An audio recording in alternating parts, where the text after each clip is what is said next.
My grilling tips are all with we're trying to make you the best grilled cook in the country, if not your neighborhood or on your block. So the key to grilling is a game plan. So you gotta go up to your grill, you gotta make sure you have your charcoal, make sure you have your bottled gas, a table there to line up all your prepped items. Be ready to go, because grilling is a last-minute sport, right?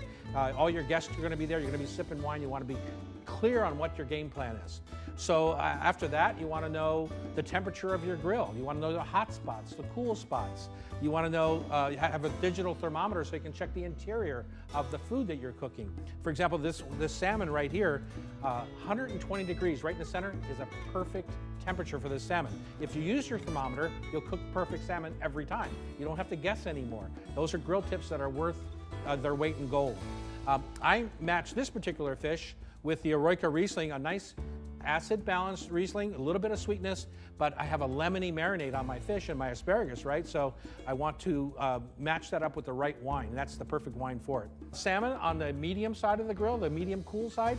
This steak on the hot side, really hot. This steak demands two things: a hot grill for a sear and a big red wine to go with it. This is a Cabernet Sauvignon from Columbia Crest. Washington wines are very fruit-forward. Delicious combination. This is a real red steak. This is a flat iron steak, so we call that the red steak or the bloody steak. And it's perfect served rare. If you overcook it, it tastes like liver. We don't want that. So a real key for steak cooking is that as long as it takes to cook the steak, you want to set it aside and let it rest when it's done, so the colors come back and you start to get this red tone all the way through the meat instead of like a gray outside and a red center. We're going to dump some crispy fried shallots right on top. Love that combination of crisp with the steak, and again, the red Cabernet.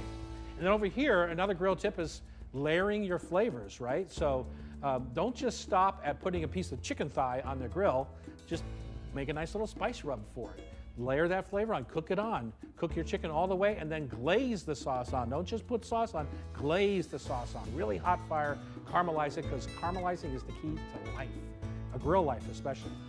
With that, I've got that heavy chicken. Now I want to brighten it up with a little sliced tomato, maybe some pepper jack cheese, a little limey guacamole, and then I pair that with a real fruit-forward wine like Merlot.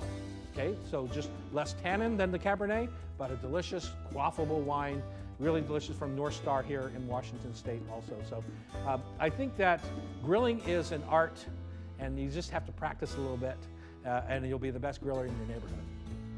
Go to tomdouglas.com. I have a blog post. It's got all of our recipes there. It's got food and wine pairings. It is a delicious way to make yourself have a delicious summer, all summer on the grill.